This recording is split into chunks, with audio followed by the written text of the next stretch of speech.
మిథునం వారికి గనక చూసుకున్నట్లయితే ప్రస్తుతం మీ కుజుడు రాశిలో ఉన్నాడు. ఎప్పుడైతే కుజుడు రాశిలో ఉన్నాడో కొంచెం మనకి ఎలా ఉంటుందంటే ఏదో తెలియని ఒక స్ట్రెస్ వెంటాడుతూ ఉంటుంది. దీనికి సింపుల్గా ఏం లేదు, చాలా సింపుల్ టెక్నిక్ చెప్తాను. నిద్రలేచిన వెంటనే కూడా పూర్వజన్మ కర్మకారకుడు కుజుడు అవుతున్నాడు కాబట్టి మీరు చక్కగా ఆంజనేయ స్వామిని కానీ లేకపోతే సుబ్రహ్మణ్యేశ్వర స్వామిని కానీ నరసింహస్వామిని కానీ ధ్యానం చేసి నిద్రలేవండి. ధనస్థానంలో మంచి శుభగ్రహాలు ఉన్నాయి, ధనపరంగా చక్కటి అభివృద్ధి ఉంటుంది, అందులో ఎటువంటి సందేహం లేదు. 16, 17 తేదీలు ఏదైనా అగ్రిమెంట్ చేసుకునే విషయాల పట్ల కాస్త జాగ్రత్తగా ఉండండి. 19, 20 తేదీలు ఎటువంటి ప్రాపర్టీస్ తీసుకోవడం, ఎందుకంటే 4వ భావంలో శుక్రుడు నీచపడి కుజుడు రాశిలో ఉన్నాడు కాబట్టి వాహనాల మీద వెళ్ళేటప్పుడు అతివేగం అనేటువంటిది పనికిరాదు, గుర్తుపెట్టుకోండి. వాహనాల మీద వెళ్ళేటప్పుడు పనికిరాదు. ఏదైనా గృహ నిర్మాణం సంబంధించిన విషయాల్లో కూడా తెలియకుండా కొన్ని తప్పులు జరుగుతూ ఉంటాయి.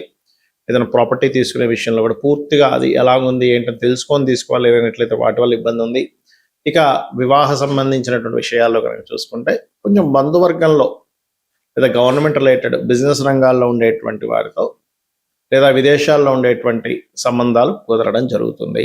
కాకపోతే ఈ యొక్క సంబంధాలు మరింత బాగా కుదరాలి అని అనుకుంటే నువ్వులు దానంగా ఇవ్వండి. ప్రధానంగా నువ్వులు, గోధుమలు దానంగా ఇవ్వండి. ఖచ్చితంగా వివాహ సంబంధించిన విషయాలు ముందుకు కదులుతాయి. వరకు అప్పు ఇప్పించే విషయంలో కానీ మీరేదైనా అప్పు చేసే విషయంలో కానీ చాలా చాలా చాలా కేర్గా ఉండండి. ఇక ఉద్యోగ సంబంధించినటువంటి అంశాల్లో మార్పులు జరగనున్నాయి, చాలా కేర్గా ఉండాలి. మరి మీకు అంటే మార్పు యాక్సెప్ట్ చేసేవారు, మార్పు కోసం ప్రయత్నం చేసేవారికి ఇది శుభవార్తే. కానీ నాకు వద్దనుకుంటున్నాను, మార్పులు మళ్ళీ ఇబ్బంది పడతానేమో అనుకునేటువంటి వారు ఓం మాణిక్య మకుటాకార జానుద్వయ విరాజితాయే నమః అనే మంత్రం చేయండి. అన్ని విధాలా బాగుంటుంది మీకు. మరియు మీరు ఎక్కువగా లలిత అమ్మవారి ఆరాధన, గణపతి యొక్క ఆరాధన చేయండి, అన్ని విధాలా బాగుంటుంది. ఇక్కడ చాలా మంది ఏంటంటే శుక్రుడు నీచంలో ఉన్నాడు కదండి ఈ పక్షంలో, మరి గురువు ఉచ్చులో ఉన్నాడు కదా. అదేవిధంగా జన్మజాతకంలో కూడా చాలా మంది అడుగుతుంటారు, ఏమండి మాకు పలానా గ్రహం నీచంలో ఉంది, పలానా గ్రహం ఉచ్చులో ఉంది, పలానా గ్రహం కేంద్రంలో ఉంది, పలానా గ్రహం కోణంలో ఉంది, ఇది హంస మహాపురుష యోగం అంటున్నారు, ఇది మాలవ్య మహాపురుష యోగం అంటున్నారు, లేకపోతే ఇలా రకరకాలు భద్ర మహాపురుష యోగము, ఏమిటిది మాకు చూస్తేనేమో ఇన్ని యోగాలు ఉన్నాయంటున్నారు, మరి మాకు ఏ యోగము కనబట్టం లేదు అని అంటుంటారు. ఇక్కడ ఏంటంటే ఒక విషయాన్ని మీరు బాగా అర్థం చేసుకోవాలి. యోగము ప్రతి జాతకంలోనే ఉంటాయి, యోగాలు అవయోగాలు ఉంటాయి. యోగం అవయోగం లేకుండా అసలు మనిషి జన్మనెత్తాడు. ఎందుకంటే ప్రతి మనిషి కూడా తన కర్మని క్లియర్ చేసుకోవడానికి జన్మిస్తాడు, ప్రతి జీవి కూడా. అందుకని అందులో కొంతమందికి మనం సేవ చేయాల్సి వస్తూ ఉంటుంది, కొంతమందికి మనం సపోర్ట్ చేయాల్సి వస్తూ ఉంటుంది, మరి కొంతమందికి మనకి వారు సపోర్ట్ చేస్తుంటారు, లేకపోతే మనకి వాళ్ళు ప్రేమను చూపిస్తారు, లేదా మనం కొంతమందికి ప్రేమను చూపిస్తాం. అంటే ఏంటి, మన ప్రేమను వాళ్ళు పొందేటువంటి యోగంలో వాళ్ళు పుట్టారు, లేదా ఇంకొకరి ప్రేమ మనం పొందడానికి పుట్టాం, లేకపోతే ఇంకో గొడవ కోసం పుట్టాం. కొంతమంది చూడండి కోర్టు కేసులు ఇలా అవుతూ ఉంటాయి. ఇక్కడ ఏంటంటే పాయింట్ నెంబర్ 1, మీ జన్మజాతకంలో శుభంగా ఉండే గ్రహం అంటే మంచిగా శుభగ్రహాలతో కలిసిన గ్రహము, శుభకర్తరిలో ఉండే గ్రహము, మంచి యోగాన్ని పొందిన గ్రహము యొక్క మహాదశ అసలు ఉందా లేదా చూడండి. ఎందుకంటే ఆ మహాదశ ఉన్నప్పుడు అక్కడి వరకు వెయిట్ చేయాల్సి వస్తుంది మీరు. అంటే ఇప్పుడు KFC అధినేత ఉన్నారు, ఆయన దాదాపుగా 60 ఏళ్ళ వరకు కూడా ఇబ్బంది పడ్డాడు ఆయన లైఫ్లో. 60వ ఏట ఒక KFC అనేది క్రియేట్ చేసి అప్పుడు సెటిల్ అయ్యాడు. అంటే ప్రతి ఒక్కరికి కూడా వాళ్ళ జాతచక్రంలో ఉండే ఒక గొప్ప యోగం యొక్క మహాదశ ఉంటుంది. దానికోసం కొంచెం మనం ఓపికగా వెయిట్ చేయగలగాలి. ఇదే మనకి రామాయణంలో కూడా సీతామహాతల్లి చెప్తుంది, ఎవరు కూడా తొందరపడి ఆత్మహత్య చేసుకోకూడదు, ఎప్పుడు ఏ క్షణం ఎప్పటి నుంచి బాగుంటుందో మనకు తెలియదు కాబట్టి అంటుంది. ఎందుకంటే తన యొక్క జడతోనే తను ఒక సెకండ్ అనిపిస్తుంది తనకి.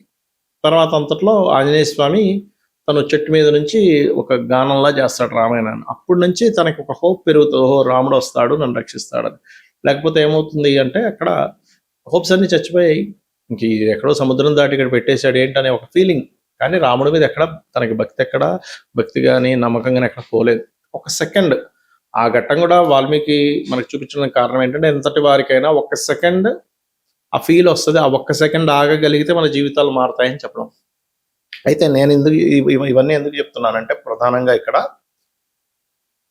ఇక్కడ గ్రహము ఎప్పుడైనా మీరు గమనించండి, మహాదశ నడుస్తుంటుంది, మంచి మహాదశే, కానీ ఫలితం రావట్లేదు అంటారు. కారణం అది ఎక్కడైనా స్ట్రక్కింగ్ అంటే బ్లాక్డ్ భాగ్యచక్ర అంటూ ఉంటాం. అంటే అదేమైనా బ్లాకింగ్లో ఉందా, ఒక్కొక్కసారి నీచంలో ఉందండి కానీ అద్భుతంగా కలిసి వస్తుంది అన్నప్పుడు నీచభంగ రాజయోగం ఏమైనా జరిగిందా, లేదంటే ఉచ్చస్థానంలో ఉన్నాయి గ్రహాలు కానీ ఏంటో ఫలితం రావట్లేదు, అలాంటప్పుడు కూడా ఏంటంటే పేరుకు ఉచ్చస్థానంలో ఉన్నాయి కానీ అవి ఏమైనా పూర్తిగా పాపకత్తెరలో ఉన్నాయా. ఇక్కడ మీరు అర్థం చేసుకోవాల్సింది ఏంటంటే ఒక వ్యక్తికి గురువు ఉచ్చస్థానంలో ఉన్నాడు, గురువు తన యోగాన్ని ఇస్తున్నాడు, అప్పుడు గురు సంబంధించినటువంటి వృత్తుల్లో ఉంటే వాళ్ళకి బాగుంటుంది. అంటే టీచింగు, ట్రైనింగు ఇలాంటి వాటిల్లో ఉంటే చాలా బాగుంటుంది, గుర్తుపెట్టుకోండి. అలా కాకుండా గురువు ఉచ్చలో ఉండి గురుధన యోగాన్ని ఇస్తూ ఉంటే మీరు పోయి నేనేదో హోటల్ పెట్టుకుంటానండి అంటే అది రాణించదు. ఎప్పుడు రాణిస్తుంది? మీరు ఏదైనా పుణ్యక్షేత్రాల్లో అక్కడ ఏదైనా హోటల్ పెట్టుకుంటే అప్పుడు అది గురువు సంబంధం కాబట్టి అప్పుడు రాణిస్తుంది మళ్ళీ. అంటే అది కాంబినేషన్ ఎలా అంటే ఇప్పుడు ఒక వ్యక్తికి బ్లడ్ తగ్గింది, బ్లడ్ ఎక్కిస్తే ప్రాణం బాగుంటుంది. ఏ బ్లడ్ పెడితే ఆ బ్లడ్ ఎక్కిస్తే ప్రాణం బతకదుగా. పర్టికులర్గా ఏ గ్రూపో ఆ పర్టికులర్ గ్రూప్ అయితేనే ఆ వ్యక్తికి రక్తహీనత ఉండేటువంటి దోషం పోయి వాళ్ళకి రక్తం పెరిగి బాగుంటాడు ఆరోగ్యంగా. అలాగే మన జన్మజాతకంలో ఏమిటి, ఇప్పుడు కొంతమందికి చంద్రుడు చాలా బాగుంటాడు, చంద్రుడే ధనయోగాన్ని ఇస్తున్నాడు, అప్పుడు అతను ట్రాన్స్పోర్టేషనో లేకపోతే మానసిక శాస్త్రవేత్తలుగానో ఫుడ్ రిలేటెడ్ దాంట్లోకి వెళ్ళాలి. చాలామంది ఏం చేస్తారు, ఇది తెలియక చంద్రుడు బాగున్నాడు కదా అనేసరికి వీళ్ళు ఇంకెవరైతే ఇనప బిజినెస్ పెట్టుకుంటాడు, ఆయన బిజినెస్ పెడతారు ఏంటోనండి, మంచి మహాదశ అన్నారు, చంద్ర మహాదశ అన్నారు, చంద్రుడు చాలా ఉచ్చ స్థానంలో ఉందన్నారు, నాకు చూస్తేనేమో ఏంటో కలిసి రావట్లేదు. ఎందుకు కలిసి వస్తుంది? ఎందుకంటే మీరు ఎంత సిన్సియర్గా ఉదయం నిద్రలేచి 5 గంటలకు నిద్రలేచి చక్కగా పూజాది కార్యక్రమాలు చేసుకొని అన్నీ రెడీ అయ్యి మీరు ఇటు తిరుపతికి వెళ్ళాలంటే మీరు ఇటు వెళ్తూ ప్రయాణం చేస్తున్నారు. నేను చాలా సిన్సియర్గా పొద్దున్న 5 గంటలకు నిద్రలేచానని మంచి కారు పెట్టుకున్నాను కానీ ఇటు ప్రయాణం చేస్తాను, తిరుపతి రావట్లేదు అనేది ఎంత రాంగో మనం కూడా మన జన్మజాతకంలో దశాలార్డ్ లేదా ధనాన్ని ఇచ్చే కారకుడు. ఎందుకంటే ఇవాళ రేపు అందరికీ కూడా సమస్య ధన సంబంధంగానే ఉంది, డబ్బులు రావట్లేదు, అన్ని సమస్యలు దాని నుంచే చుట్టూ ఉంటుంటాయి. అయితే ధనమే ప్రధానం అని కాదు, కాకపోతే ధనం కూడా సంపాదించమని శాస్త్రం చెప్తుంది. మీ పర్సనల్ చార్ట్లో చదువుకునే స్టేజ్ నుంచి కూడా అసలు నేను ఏ కోర్స్ చేస్తున్నాను, అది నాకు ఉపయోగపడుతుందా లేదా అనేటువంటి చూసుకోండి పర్టికులర్గా, అప్పుడు మీకు ఆటోమేటిక్గా బాగుంటుంది అది. ఓకే, అలాగే ఇంకొక విషయం ఏంటంటే కొన్నిసార్లు మనకి ఆ కాంబినేషన్ ధనయోగం ఉంటుంది కానీ ఆ ధనాధిపతి పాడైపోయి ఉంటాడు, పాపకత్తెరలో పాప గ్రహాలతో, అంటే కుటుంబ సంబంధించిన వ్యవహారాలు అందుకే గొడవలు రావడం, ధనం సంపాదించేసరికి ఎవడో ఏదో పట్టుకుపోవడం దాన్ని, ఇలాంటివి జరుగుతూ ఉంటాయి. కాబట్టి అప్పుడు అది ఏ గ్రహాల ద్వారా అయితే సంబంధం కలిగి పాడైందో ఆ గ్రహాలకు సంబంధించిన దానం ఇవ్వాలి, అంతేగాని ఆ పాడైంది కదండి నేను రత్నాలు పెట్టేసుకుంటానంటే కుదరదు. ఎలా అంటే ఇప్పుడు దొంగతనాలు జరుగుతున్నాయి అనుకోండి, ఉదాహరణకి దొంగతనాలు జరుగుతున్నాయి కదండి అందుకని నేను దొంగలందరినీ తీసుకుని ఆ ఇంట్లో పెట్టుకున్నానంటే అది దొంగలకి దూరంగా ఉండాలి కదా. మనం దొంగతనం జరుగుతుంది అన్నప్పుడు జాగ్రత్తగా ఉండాలి కదా. ఇక్కడ ఏం చేస్తున్నాం మనకు తెలియక రెండవ అధిపతిని పాడు చేస్తున్న గ్రహాలు కొన్ని ఉన్నాయి, ధనాన్ని ఇచ్చే గ్రహాలు.